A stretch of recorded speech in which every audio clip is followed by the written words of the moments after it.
Hello, everybody. Thank you for tuning in to the Liberty Report. With me today is Daniel McAdams, our co-host. Good to see you, Daniel. Good morning, Dr. Paul. How are you this morning? Doing well. Another week to talk about foreign policy. Will there ever be a time when there won't be a big deal going on in foreign policy? We'll talk about kittens then. They've all declared themselves non-interventionists. We're staying at home and minding our own business and making our healthy, wealthy, and wise. Well, no, I think it's going to be around for a while, the international things. And of course, the emphasis on international travel by a president is very important. Sometimes they do that to distract from problems at home. Sometimes they just do that because we're the policemen of the world. Yes. And if we don't go and engage, we're seen as weak. But if you go and engage and maybe dictate a little bit and tell people what we want, that gives us credibility. So Trump's been overseas for a week now, doing a lot of traveling, visiting a lot of people, and I guess my first reaction would be rather calmly. A lot of other fireworks could have happened. I would say there were more demagoguing and more distortion and more to talk about his way his trip was reported. Yeah. The media, rather than Trump messing up. So overall, I thought that they couldn't let that go by, so they had to create some problems. And I think in some ways they literally have. They've concocted problems. There weren't any. They had to come up with something and blame Trump, for that. I guess you noticed the same thing. Yeah, it's true. And he's, the main things are his meeting with Philippine President Duterte, which we'll talk about in a minute. The very brief meeting with President Putin of Russia, and they dared to exchange a couple of words. And probably generally speaking on China, his relation with China, they were hoping he'd be bombastic and like a bull in a china shop, so to speak. But in fact, that wasn't the case. So I think they were disappointed in that respect. No, and there were so many things. And, the issue of human rights came up. Oh, Trump, he didn't fight for human rights. When you go to China, you tell them you don't treat people right. And that's the common theme. That fits into American exceptionalism. We treat people perfectly well. We become the moral order to tell other people how to take care of people and protect rights. But then when you look at it, maybe we have some infractions ourselves. I always considered the fact that unless our records are clean, we don't have much right to go about dictating to others, and just sort of the Christian idea of he who's without sin should cast the first stone. But it seems like we cast a lot of stones, and we do a lot of preaching.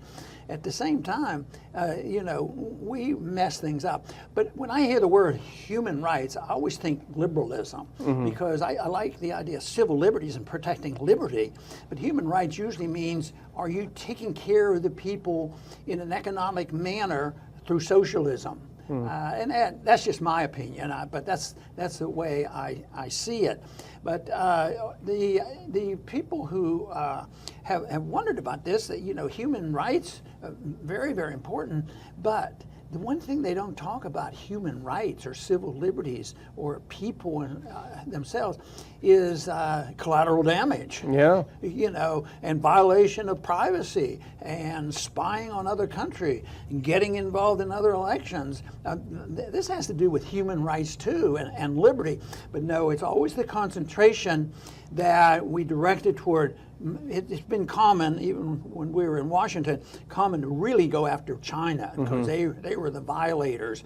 And then I get to thinking of they are, but we have more. Our country is smaller than China. We have more prisoners than China because we have so many laws, and of course we're strict on drug laws too. So this is something that goes on. And then of course the media expected him to lecture Duterte, in the Philippines, but that didn't happen. Why didn't he bring up human rights? And even if he did, they might distort it. So I think that there was no doubt that where Trump remained silent, they made a big deal of it. If he didn't say something goofy, they didn't have much to go with. And they certainly were not going to put a positive spin on anything. And sometimes that leads to a little bit of confusion for me, because I might remember what Trump had said before and didn't like it. And then he goes out on the road, and I said, well, he wasn't so bad. You know? But I think I have the greatest criticism for the media on the way they've handled this. Yeah, absolutely. You know, you talk about the human rights issue. The whole human rights issue is a smokescreen. It's total politics. It has nothing to do with the way foreign governments treat their people. If you are in favor, if you are in the favored position of Washington, they ignore all of your human rights violations. If they want you out, if they want your government out, they will pick apart every little tiny thing to go at. And we know, we talked about it before the show, there's no consistency because it's only a tool, it's a wedge to use against governments we don't like. You know, to pick the worst government in the world for civil liberties, protection of civil liberties and human rights, it might be difficult. There's a few down at the bottom of the list on who are really terrible. But it has to be that one of our closest allies, and we participate with that country in destroying people's lives, has to be close to the bottom. And that is, of course, Saudi Arabia. Sure. But we were involved with the Saudis, you know, way back when the Afghan war was going, when the Soviets were in Afghanistan, to try to radicalize you know, the Saudis. And this continues. But here we are, we're military allies, and those pictures that we have shown and looked at and talked about of what's going on in Yemen, what about that? Doesn't that have something to do with human rights and human dignity? But no, the media never asks about that. They've never said, you know, why are we participating and look at what we have done? They might, you know, condemn it or something, but they will never tie it in to our foreign policy for participating in such violations. No, that's just this total subjectivity, completely ignoring Yemen, completely into. I mean, we wouldn't have anything to say about internal Saudi policies, even if we personally found them repulsive. But certainly the U.S. ignores them. And in fact, when something does change, where they announce down the road somewhere women might be able to drive, the U.S. praises it. Oh, they're going in the right direction. You know, it's. Well, you know, then there was a bit of a skirmish between Trump and with the media dealing with what Trump said about Putin. Yeah. You know, and that if you look at each word, it didn't offend me too much because he actually didn't try to aggravate things, and yet I didn't think he said anything too bad.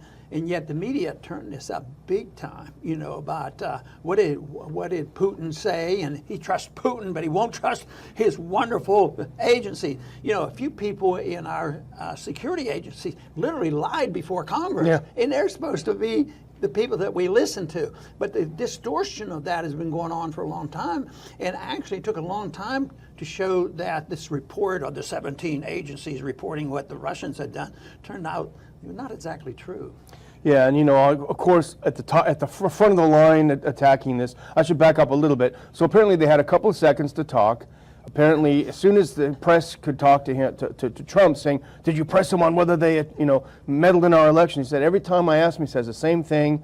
It's getting embarrassing. You know, I tend to believe the guy." Something like this, something pretty basic. But of course, John McCain, Senator McCain, there's nothing America first about taking the word of a KGB colonel over that of the American intelligence community, you know, and it's this, but you know what's interesting, everything hinges on this January 6th intelligence assessment made not by 17, but as we know, by 3 agencies, CIA, NSA, and FBI, which is arguably not even an intelligence agency.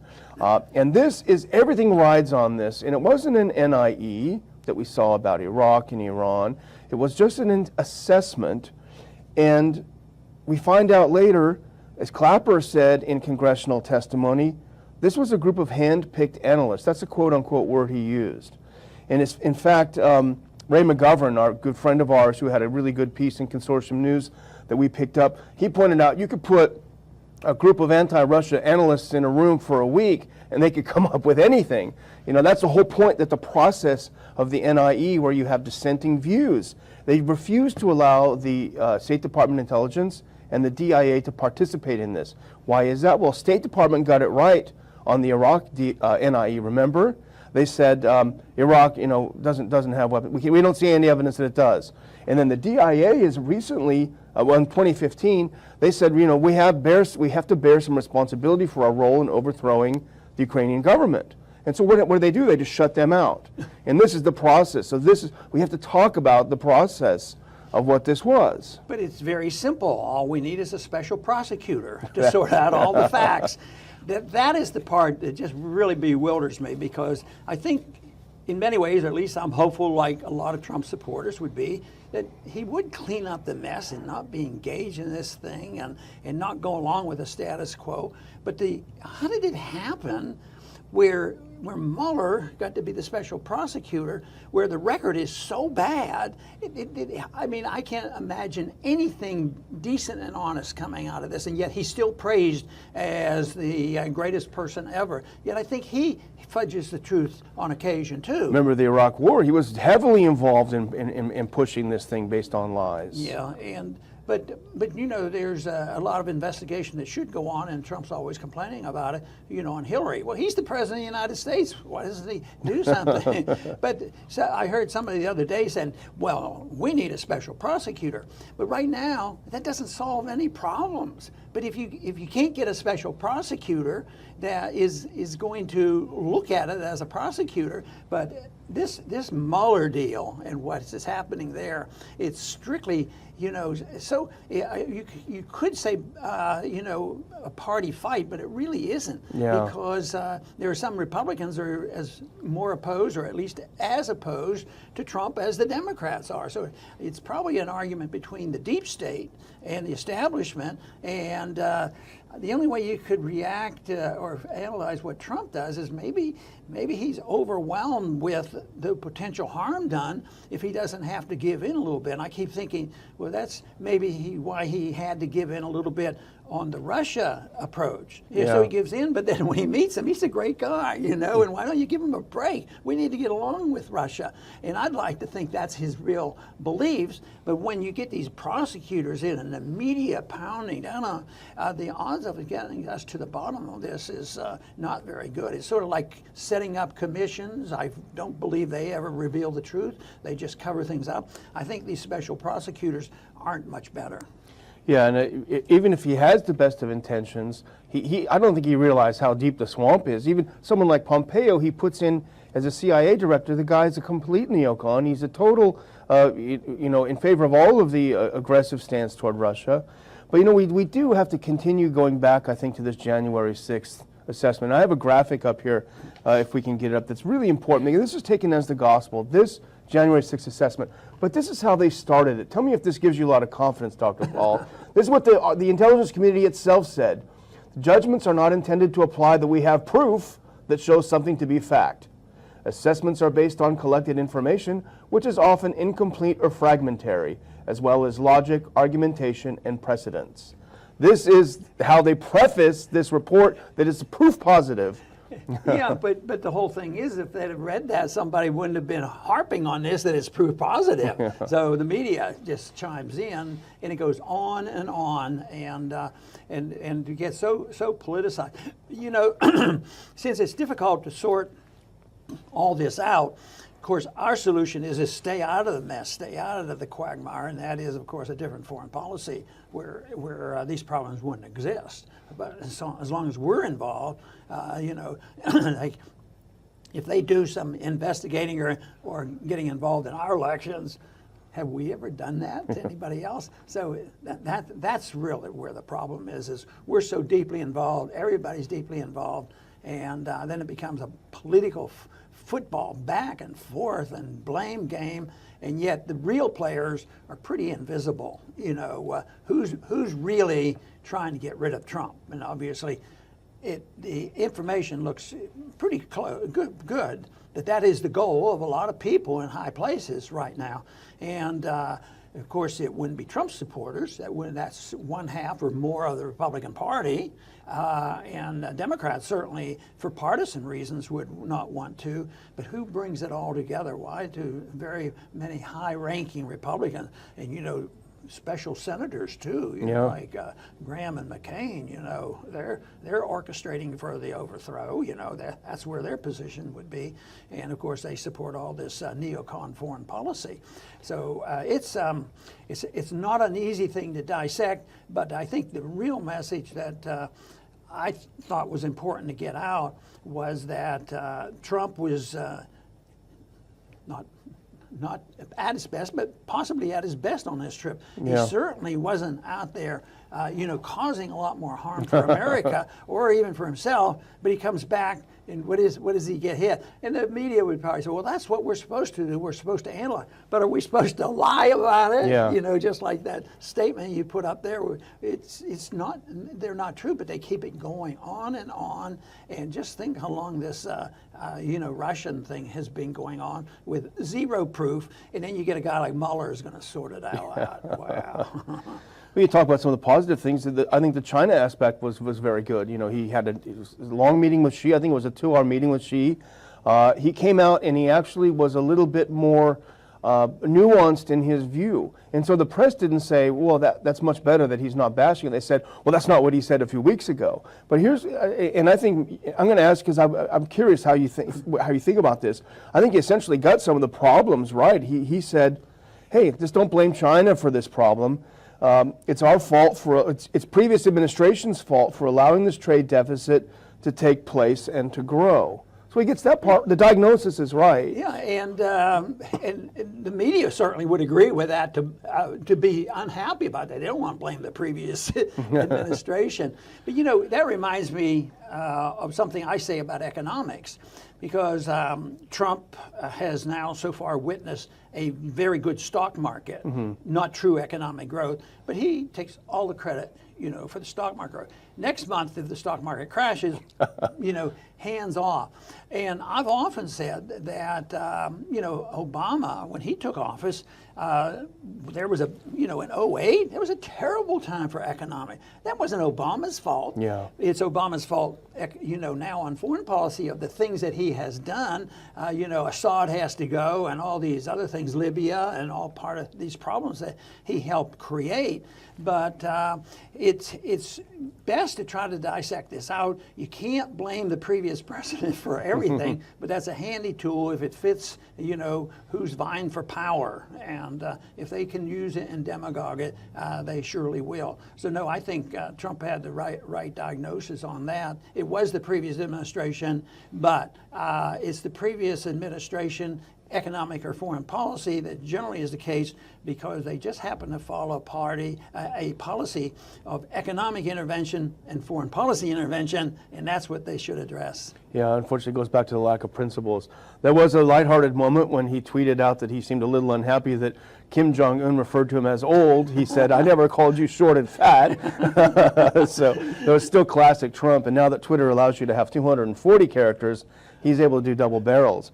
But I would just in closing say, everyone is, why are you so focused on the Russia thing? And they would say, oh, because you go on RT, this and that. It's because this is the single most important issue right now. If this does not get resolved, we are heading toward a nuclear confrontation. That's why I think we harp on it so much. It is so important because if the whole thing is based on a house on sand, which is what we suspect, having seen no evidence, then we are headed down a road that could lead to our own oblivion, Dr. Paul. So that's why I think we're so focused on it. Yes, and there's always going to be another issue come up today. It's Russia, but Russia, the United States is involved around the world. And I guess it could be tomorrow, the next day, we're going to be talking about Yemen again and Saudi Arabia and what's happening there. There's a lot of very dangerous things there, but it's all a reflection of unnecessarily getting involved in events around the world that we don't need to be involved with, causes more harm than it helps. And until we as a people wake up and say, the founders were right, we should mind our own business, stay at home, don't get involved in the internal affairs of other nations, that would be a much better way to go if your goal is to seek peace and prosperity. I want to thank everybody for tuning in today to the Liberty Report, and please come back soon.